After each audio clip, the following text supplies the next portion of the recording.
Монгол орны генетик нөөц түүнтэй холбоотой уламжлалт мэдлэгийн ашиглалтын захин бүртгэлийн хуудсанд Монгол улсад бүртгэлтэй хуулийн этгээдийн бүртгэлийг хэрхэн хийх вэ?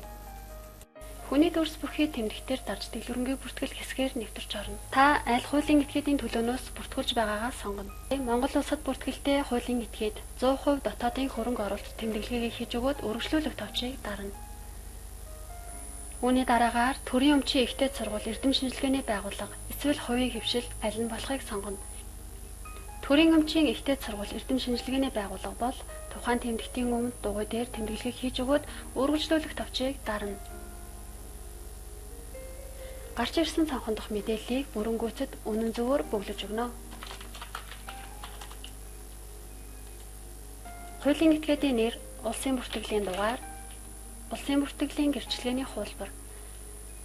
Тухайн файлаа сонгож өгөөд бүрэлдэхүүн сургууль болон хүрээлэн, тэнхэм эсвэл лаборатори, хаяг, аймаг, нийслэл, сум дүүргээр нь бичиж өгнө.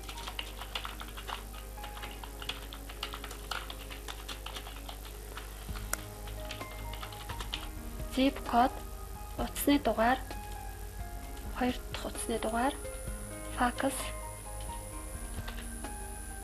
төлөөлж буй хувь хүний албан тушаал, албан газрын тодорхойлолт, хуулийн этгээдийн төлөөлөл болохыг баталгаажуулсан тодорхойлолт, урьдчилан бэлтгэсэн файлыг хасаргаж өгнө.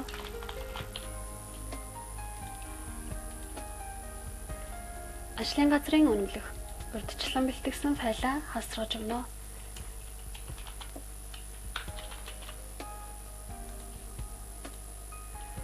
Дээрх мэдээллийг бүрэнгүүцэд үнэн зөв бүгэлсний дараа хадгалах ба үргэлжлүүлэх товчийг дарж дараагийн хуудас руу шилжинэ.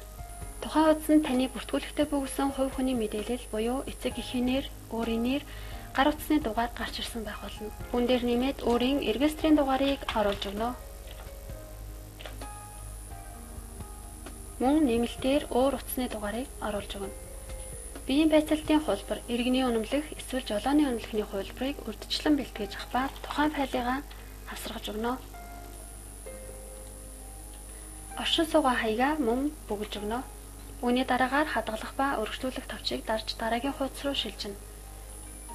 Тухайн хуудсанд өөрийн байгууллагын үйл ажиллагааны чиглэлийг оруулж өгнө.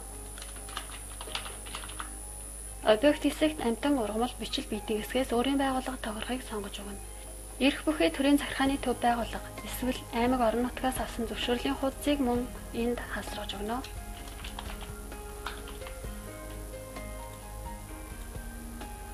Хаанаас дээж авдаг болох судалгаанд хэрхэн ашиглаж буй тайлбараа бас оруулж өгнө.